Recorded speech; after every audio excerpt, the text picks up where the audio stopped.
हम यही सोचेंगे कि महाविकास आघाड़ी आगे भी ऐसे ही काम करे और हम उनको जिताने के लिए भरपूर कोशिश करेंगे। ऐसा हो गया है कि इतना महंगाई बढ़ गई है, गरीब लोग को रहना बहुत दुश्वार हो गया है। जैसे तो उनको ये कोई अधिकार नहीं बनता है कि वो हमारे धार्मिक स्थलों के लिए एकदम बिंदास होकर कुछ भी कहेंगे और हम सुनते रहेंगे। मस्जिद मंदिर के नाम पे बांट दिया भगवान को, धरती बांटी सागर बांटा, मत बांटो इंसान को। ये बीजेपी का एजेंडा रहा है पहले से ही। 2014 से आप देखेंगे कि मंदिर वही बनाएंगे कहते रहे और आज 2022-21 में जब सुप्रीम कोर्ट के जजमेंट पे मंदिर बना वहाँ पे। ये सरकार चाहिए ही नहीं, हमको वो सरकार चाहिए जो आपस में मिलजुल के प्यार मोहब्बत से रहने वाली सरकार चाहिए। तो ये कोई बीजेपी के तो कुछ था नहीं इसमें, ये तो सुप्रीम कोर्ट का जजमेंट था जो आज 20 साल 30 साल बाद आया। बदलाव तय कर रहे हैं। बदलाव तय कर रहे हैं। हम बहुत परेशान हो गए हैं। हम स्लम में रहते हैं तो मेरा तजुर्बा है कि सरकार वो अच्छी बने जो स्लम के बारे में। बदलाव तो होना ही चाहिए। अभी जब से 10 साल से बीजेपी आई, जब से हिंदू मुसलमान खाली कर।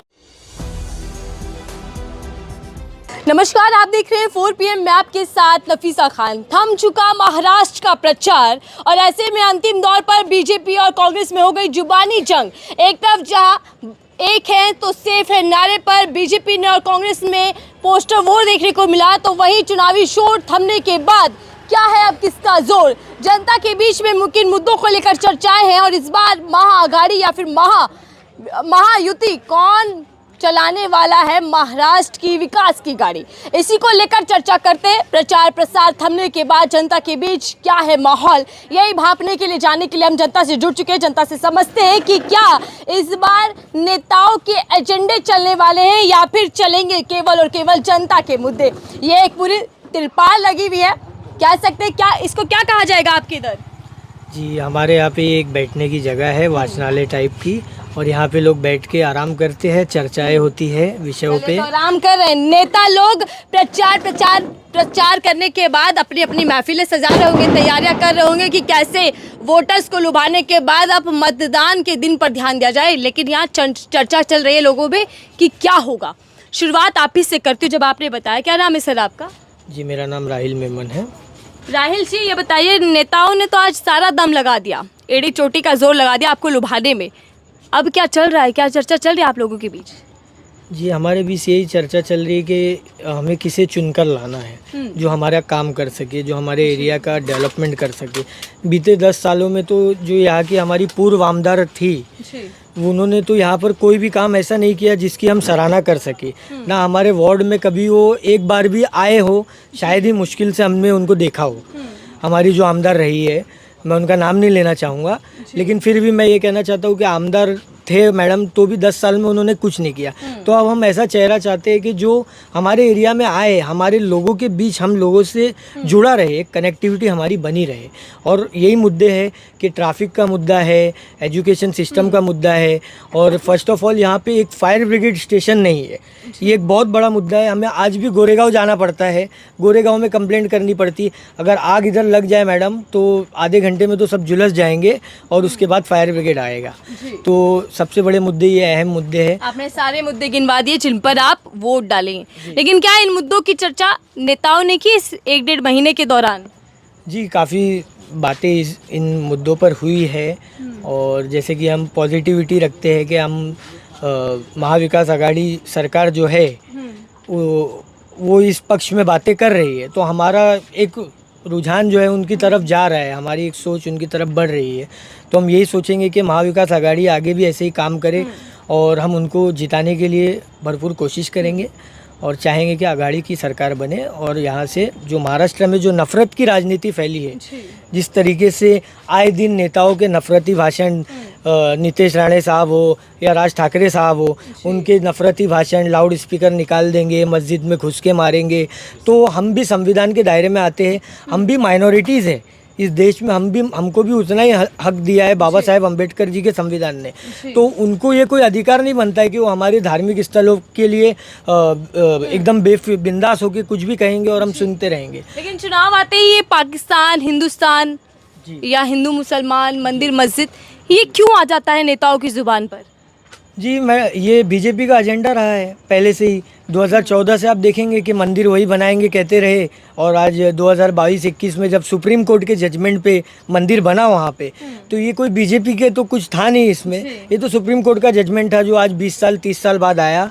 जब भी आया तो उसका स्वागत करके सभी धर्मों को लोगों ने आदर करके वहाँ पर मंदिर बनाया। लेकिन ये जो धार्मिक राजनीति जो भाजपा और बीजेपी के एजेंडा, आरएसएस और बजरंग दल के लोग जो चलते हैं, वो बहुत गंदी राजनीति है और उसमें समाज में एकजुटता को खत्म किया जा रहा है। ठीक है, मैं आ रही हूँ एकजुटता और साथ ही साथ नफरत का मुद्दा। आप क्या देख पा रहे हैं सर, इन चुनावों में क्या चला? मैं आ रही हूँ सर के पास।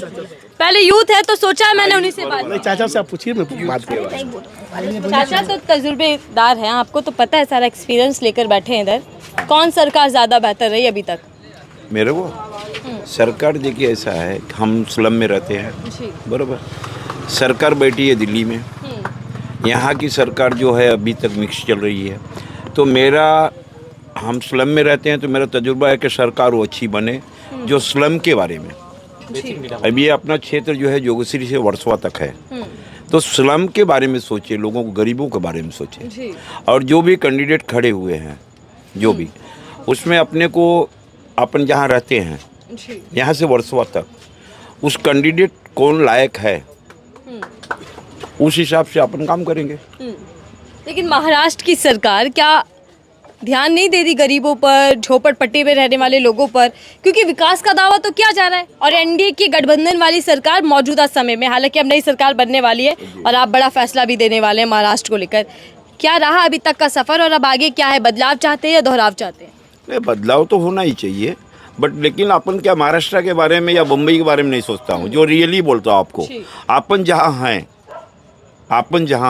अपना इलाका स्वच्छ रहे, स्वाप रहे। मैं रहता हूँ, मेरी जिंदगी बीत गई, मेरे बच्चों की। सर चर्चा चल रही है, देखिए लोग, आप क्योंकि एक्सपीरियंस है, लोगों से मैं मिल रही हूँ, कुछ लोग कहते हैं कि भूल जाइए अपने राज्य का, अपने क्षेत्र का विकास हुआ या नहीं, राष्ट्र मुद्दे पर वोट दीजिए। कहते हैं कि देखिए केंद्र सरकार काम कर रही है, डंका विदेशों में बज रहा है और अच्छे दिन गरीबों के आ रहे हैं। मैं क्या बोलता हूँ आपको, मेरा एक सोच ऐसी है, केंद्र की सरकार हो चुका, अब ये राज्य की चल रही है। राज्य की सरकार बाद में नगर पालिका सरकार होगी, बराबर। ये दोनों सरकारों में हमको पार्टी से मतलब नहीं, मेरा पर्सनल मुद्दा है। व्यक्तिगत तो आदमी काम का होना चाहिए, व्यक्तिगत तो आदमी काम का होना चाहिए, क्योंकि फर्स्ट इलेक्शन होता है दिल्ली के लिए, सेकंड महाराष्ट्र के लिए, थर्ड होता है गांव के लिए। तो सेकंड और थर्ड इलेक्शन जो होता है उसमें हम पार्टी को न देखते हो, कैंडिडेट कौन है, कैंडिडेट कैसा है, लोगों को सुख दुख में, लोगों के गांव में जो भी है उनको देखे, वो कैंडिडेट को अपन दे, वो कैंडिडेट को अपन दे। मेरे को अपना उम्मीदवार, अपनी सरकार, बस उम्मीदवार। इन चुनावों में देखा गया, क्योंकि नरेंद्र मोदी जी आते हैं, योगी आदित्यनाथ आते हैं, या फिर राहुल गांधी हो, शरद पवार हो, सबने दोनों ही तरफ से नारेबाजी खूब दी। बटोगे कटोगे नारा यहाँ महाराष्ट्र में देना कितना सफल देख पा रहे हैं बीजेपी के लिए? उतना डीप में तो मैं नहीं बोलना चाहता, बरोबर। लेकिन आप महाराष्ट्र के लोग हैं, ये नारा क्या देना चाहिए था, जरूरत थी इस नारे की? कौन सा? बटेंगे तो कटेंगे। कौन दिया, क्यों दिया, उसके बारे में मैं इंटरफेयर नहीं करता। मैं आपको का शॉर्ट में बोला ना कि मैं तो बोलना भी नहीं चाहता था। प्रचार प्रसार के लिए तो आप ही के बीच में आ रहे हैं ना सर, वोट मांगा जा रहा है, गठबंधन को मजबूत करने के लिए वोट मांग रहे हैं। आप बताओ, ये अभी आज प्रचार प्रसार बंद हो गया, 20 तारीख को इलेक्शन है, 23 को रिजल्ट है, 23 को सब एक ही हो जाएंगे, कोई भी नेता हो। 23 को नया गठबंधन, नया आंकड़ा, 23 को सब एक ही हो जाएंगे। तो विश्वास सिर्फ अपने उम्मीदवार पर। यस, ठीक है, मुझे मेरे उम्मीदवार पे ही। क्या सर, क्या लगा इस महाराष्ट्र इलेक्शन में? क्या बेरोजगारी, महंगाई, भ्रष्टाचार जैसे मुद्दे कहीं टिके थे, या फिर नेताओं के एजेंडे ही चलने वाले हैं? देखिए, महाराष्ट्र में ऐसा हो गया है कि 2.5 साल से ऐसा हो गया है कि इतना महंगाई बढ़ गई है, गरीब लोग को रहना बहुत दुश्वार हो गया है। जैसे हमें 14,000 15,000 को नौकरी करते हैं, तो उसमें हमारा गुजारा महाराष्ट्र में हो ही नहीं सकता है। गैस का बाटला का 1200-1300 रुपया हो गया, राई का तेल का भाव बढ़ गया, इतना महंगाई हो गया, गरीब लोग का रहना यहाँ पे दुश्वार हो गया महाराष्ट्र में। तो ये मुद्दे इन चुनावों में फूटेगा गुस्सा जनता का? क्या जनता को मुद्दा तो फूटेगा ना। अब जिसके घर में कमाने के लिए कोई नहीं है, खाने के लिए मर रहा है, तो वो अपना वोटिंग अच्छी जगह करेगा ना वो मैडम। चाहे हमारा जब कोई भी रहे अच्छी जगह वोटिंग करेगा वो। कि हम महाराष्ट्र के लिए कौन सरकार ज्यादा बेहतर? सबसे बेस्ट है 2.5 साल में जो उदय साहब ने किए थे, उदय ठाकरे जी ने जो किए थे सबसे बेस्ट है। 2.5 साल में क्वारंटाइन में इतना गरीब लोग का हर सबका जो गरीब था चाहे अमीर था सबका हेल्प किए, घर घर लिया के राशन पहुंचाए, घर घर हर चीज़ का सुविधा था, कोई दिक्कत नहीं था। तो मोदी सरकार ने भी तो घर घर शौचालय पहुंचाए और ये योजना भी गिनवाई जा रही है राज्यों में जा जाकर। कि कितना शौचालय राशन का मुद्दा देखिए, बड़ा शाबाशी दी जाती है खुद को। ठीक है, राशन कार्ड आज देखिए मेरा राशन कार्ड है, 6 महीना हुआ राशन कार्ड, खाली वो क्या बोलते हैं ऑनलाइन करो, मेरा राशन कार्ड बंद हो गया है, 6 महीने से मेरा राशन नहीं मिल रहा है, मैं उसके लिए मैं क्या करूँ बताइए। तो क्या जनता हिसाब लेगी 5 साल का इस बार? 5 साल का मैम हिसाब लेगी यहाँ पे। 2.5 साल को जो महाराष्ट्र में गुजरा है 2.5 साल, उसका महाराष्ट्र का जनता सजग हो गई है और ज्ञानी हो गई है कि हम 2.5 साल में हम उदय साहब को फिर सीएम बनाएंगे महाराष्ट्र का। लेकिन सीएम योगी आदित्यनाथ हमला करते हैं कि महाअघाड़ी मतलब महाअनाड़ी गठबंधन। देखिए हम यूपी वाले हैं, यूपी में वो भी यूपी वाले सीएम बाबा है। हाँ बाबा वो भी है, हर जगह बांटने का काम करते हैं, बटेंगे तो कटेंगे। ये कौन सा मुद्दा हुआ बटे? आज से देखिए जो मियाँ भाई है, मैं भी हिंदू हूँ, आज से हिंदू और मुसलमान साथ में रहते हैं ना, जमाना हो गया था। अब 10 साल से आए हैं तो आप बोल रहे हैं बटेंगे तो कटेंगे। इसकी पहले भी तो कांग्रेस की सरकार थी, इसकी पहले भी तो कांग्रेस की सरकार थी, कभी क्यों नहीं कटे हिंदू और मुसलमान? आज क्यों मुद्दा ला रहे हैं कि बटेंगे तो कटेंगे? लेकिन कहा भी तो जा रहा है ना कि एक है तो सेफ है, ये भी तो नारा दिया जा रहा है पीएम मोदी की ओर से। अरे तो मैम भविष्य में देखिए हर चीज़ का मोदी जी ने कोई भी बात किए हैं तो सब जुमला वाली बात किए हैं। 15 लाख खाते में देता हूँ तो ये करता हूँ, तो खाली जुमले वाली बात की है और कोई मोदी जी ने अच्छा काम किए। जनता है आपके हिसाब से कौन एक है और कौन सेफ है? क्योंकि राहुल गांधी कह रहे हैं मोदी और अडानी सेफ है और एक है, वो लोग एक ही है ना।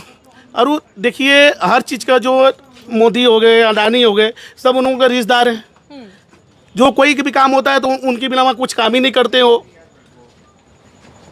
और हम लोग करने जाएंगे तो हम लोग को दुनिया के तो कहती है सर कि एक है। अभी पोस्टर वॉर आज ही देखने को मिला, लास्ट डे में कह रहे हैं बीजेपी वाले कि एक है तो तिजोरी भरी हुई थी। सोनिया गांधी और राहुल गांधी बेल पर हैं, अडानी उनके साथ भी घूमा करते थे, अशोक गहलोत के साथ भी फोटो है, तो हमले तो दोनों तरफ से। मैडम देखिए राहुल गांधी थे, ठीक है, गरीब लोग कितने थे, ठीक थे, एक तरह से बहुत अच्छे थे। राहुल गांधी थे तो तबले इतना लफड़ा इतना झंझट कुछ नहीं होता था। अभी जब से 10 साल से बीजेपी आई, जब से हिंदू मुसलमान खाली कर रहे हैं। मैं भी यूपी में रहता हूँ, मैं भी यूपी का चुनाव लड़ा हूँ प्रधानी का। अच्छा, आप खुद चुनाव लड़े? मैं भी चुनाव लड़ा। अच्छा, आप मतलब कह रहे हैं कि कांग्रेस की जो सरकार थी उसमें गरीब जनता ठीक थी, हालत थी तो वो गरीब अपन 10 रुपया कम कमाते थे, बाकी अच्छा खासा हम लोग को चलता था।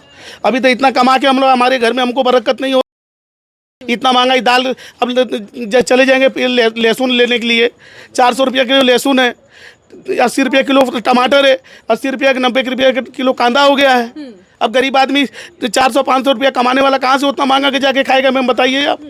अच्छा, इन चुनावों में क्या समझ में आया? नेताओं के बयानबाजी से क्या एजेंडे तैयार किए जा रहे हैं? क्या एक जमीन तैयार की गई, चाहे वो हिंदुत्व का मुद्दा हो या फिर संविधान का मुद्दा हो? कौन इस बार भारी रहने वाला है? आपकी बात देखिए, संविधान जो है जो अपना बाबा अम्बेडकर जो संविधान बनाए हैं, पब्लिक आज की तारीख में समझदार हो गई है, चाहे हिंदू हो चाहे मुसलमान हो, किसी के जुमले पर नहीं आने वाले, चाहे हम बोले चाहे कोई बोलते, किसी के जुमले पर नहीं आए। बोले आज की तारीख में समझदार हुई है, समझदारी से अपना वोटिंग 20 तारीख को यहाँ पे करेंगे। तो 23 तारीख को सीधा फैसला? हाँ, 23 तारीख को अपन किसके हक में फैसला होने वाला आप बताइए मैम, क्योंकि सारी किंग मेकर के तौर पर महिलाएं देखी जा रही हैं और लुभाया भी महिलाओं को ही जा रहा है। अब इतने सारे लोगों में अकेली महिला थी, आप बताइए मैम क्या चल रहा है? नेता बड़े आए होंगे इन दिनों, क्या मन में है? मेरे मन में तो है कि जो अच्छा काम करेगा हम उसी को जिताएंगे। अब अच्छा काम करने वाला बीजेपी है नहीं, ठीक, बीजेपी काम अच्छा नहीं करती, खाली लड़ाती हिंदू मुसलमान। हम लोग बाजार जाते हैं, इतनी महंगाई है, क्या खाएंगे, कैसा घर चलाएंगे? यहाँ तक मियाँ बीवी में झगड़े हो रहे हैं महंगाई से के मुद्दे पर हस्बैंड वाइफ लड़ रहे हैं। वो पैसा ला के दे रहे हैं, हम लोग बाजार जा रहे, पैसा है नहीं, क्या करेंगे? ये तो बड़ी समस्या हो गई कि घर भी खराब हो घर भी खराब हो रहे। यहाँ तक कि हम लोग को बोलेंगे चलो आज जा दूसरी शादी कर ले, हम लोग कहाँ जाएंगे शादी कर ले बताओ बुढ़ापे में। लेकिन इसी के लिए तो देखिए यही चिंता तो दूर कर रही है एनडीए सरकार। खाते में 1500 पहले आते थे, अब डबल आएंगे। नहीं आ रहे, जिसके पास वोटिंग है उसी को दे रहे हैं, जिसके पास वोटिंग भी नहीं है उसको भी नहीं दे रहे। जिसके पास घर है मुंबई में उसको राशन भी मिल रहा है और जिसके पास नहीं उसको राशन भी नहीं मिल रहा है। करेगा क्या? अभी हम लोग ना प्रदेश यूपी से कमाने खाने आए हैं। अच्छा आप इधर आ जाइएगा जरा, थोड़ी सी इधर भी चर्चा कर लेते हैं। आपका क्या नाम है सर? मेरा नाम मोहम्मद मशकूर अहमद शेख है और मैं बोलना चाह रहा हूँ मोदी, योगी, अमित शाह को, जो ये लोग कुछ कर रहे हैं, जो राजनीति कर रहे हैं हिंदू मुसलमान की, ये सब बंद करें।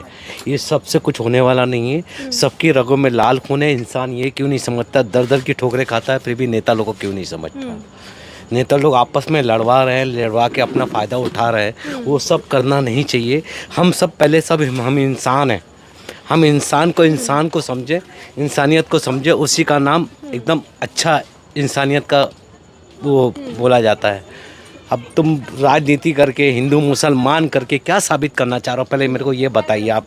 योगी, मोदी, अमित शाह ये सब क्या करना चाहते हैं? क्या दुनिया के अंदर क्या फसाद करना चाहते हैं? ये सब बंद करो, ये सब बंद करो। इससे कुछ होने वाला नहीं है। जो अपनी जो महंगाई है उसके ऊपर ध्यान दो। हाँ, ये सब क्या है? हिंदू मुसलमान क्या है? क्या सब ये बहुत गलत हो रहा है। सब होना नहीं चाहिए। सबका मालिक एक है, साईं बाबा बोलते आ गए हैं। सबका मालिक एक है, सबका मालिक एक है, मालिक एक ही है, एक ही रहेगा। मोदी ने तो इन चुनावों में यही कहा बार बार कि सबका साथ, एक है तो सेफ है। मालूम है आपको सबका साथ सबका विकास का मतलब? उसने मोदी ने बोले थे अच्छे दिन आएंगे, मगर लोग समझ नहीं पाए। वो समझ नहीं पाए, लोग समझ नहीं पाए अच्छे दिन किसके आएंगे। अच्छे दिन उसने बोला, मोदी ने बोला सिर्फ मेरे आएंगे, बाकी सबके बेकार दिन आएंगे। आज वो बेकार दिन आ गए। आज बहुत बेकार दिन आ गए। आप यकीन मानिए, क्या दिक्कतें हैं आज? बहुत दिक्कत है। आपको कितनी परेशानियां, कितनी तकलीफें गिनाऊं आपको? जितनी दिखाऊं उतना कम है। मालूम है ये सब जो राजनीति जो कर रहे हैं ना, बहुत गंदी राजनीति कर रही है। हिंदू मुसलमान, क्या करना चाहते हैं? हम सब भाई हैं, एक ही हिंदुस्तान के रहने वाले, एक ही मट्टी के, एक ही धरती के रहने वाले। यही मुद्दा चलेगा और इसी मुद्दे पर आप वोट करेंगे कि नफरत को जवाब देना? हमको ये सरकार चाहिए ही नहीं। हमको वो सरकार चाहिए जो आपस में मिलजुल के प्यार मोहब्बत से रहने वाली सरकार चाहिए। ये भेदभाव नहीं चाहिए, आज इधर आज उधर, ये सब नहीं। एक ही प्लेटफॉर्म पे होना चाहिए इंसान को। बस यही मेरा कहना है। आप लोग बदलाव तय कर रहे हैं? बदलाव तय कर रहे हैं। हम बहुत परेशान हो गए हैं। मैंने बोल दिया हूँ आपको, सबकी रगों में लाल खून है। इंसान ये क्यों नहीं समझता, दर दर की ठोकरें खाता है, फिर भी ऊपर वाले को क्यों नहीं समझता। मस्जिद मंदिर के नाम पे बांट दिया भगवान को। धरती बांटी सागर बांटा, मत बांटो इंसान को। मस्जिद मंदिर के नाम पे बांट दिया भगवान को। धरती बांटी सागर बांटा, मत बांटो इंसान को। ये इंसान को बांटने वाला काम कर रहे हैं लोग। इंसान का बहुत बड़ी बात कही कि चुनावों में क्या बांटने की तैयारियां चल रही है और क्या बटेगा कटेगा नारा इन चुनावों में गूंजेगा। जी बोलिए मैम। बताइए क्या माहौल है चुनावों को लेकर, क्या चर्चा चल रही है अब? मैडम शिक्षा, रोजगार और ये सभी चल रहा है। और क्या चल रहा है? ये मुद्दे हैं इस बार चुनावों में। जी। तो क्या इन मुद्दों को लेकर काम हुआ अभी तक? अभी तक तो 40% बोल सकते क्या हैं। लगता है कि 100% कौन सरकार काम करेगी? अभी महाअघाड़ी। तो ये जो दावे वादे महाअघाड़ी ने किए, इस पर विश्वास है? जी। महायुति क्यों नहीं? महायुति को देख चुके हैं ना मैडम पहले ऑलरेडी। अच्छा, आजमा लिया तो दोबारा नहीं? हाँ। विश्वास नहीं बन पाता? जी। हर बार बदलना चाहिए क्या सरकार को? एब्सोल्युटली राइट मैडम, बदलना चाहिए। ठीक है, धन्यवाद हमसे चर्चा करने के लिए। हम समझ रहे थे कि चुनावी माहौल के बाद अब जब प्रचार थम चुका है, शोर खत्म हो चुका है, तो क्या अब जनता के बीच असल मुद्दों पर लेकर चर्चा चल रही है और क्या इन चुनावों में, खासकर महाराष्ट्र के चुनाव में, क्या मुद्दों पर ही वोट पड़ेगा या फिर एजेंडे हावी रहने वाले? क्योंकि महाराष्ट्र चुनाव के नतीजे जो रहेंगे वो कहीं ना कहीं केंद्र की सियासत को प्रभावित करेंगे। ये चर्चाएं लगातार है और ऐसे में देखना होगा कि संविधान वर्सेस हिंदुत्व का एजेंडा क्या चल पाएगा, किसका सिक्का महाराष्ट्र में भाव कौन, इसका फैसला 23 नवंबर को होगा। इंतजार करना होगा। फिलहाल के दीजिए।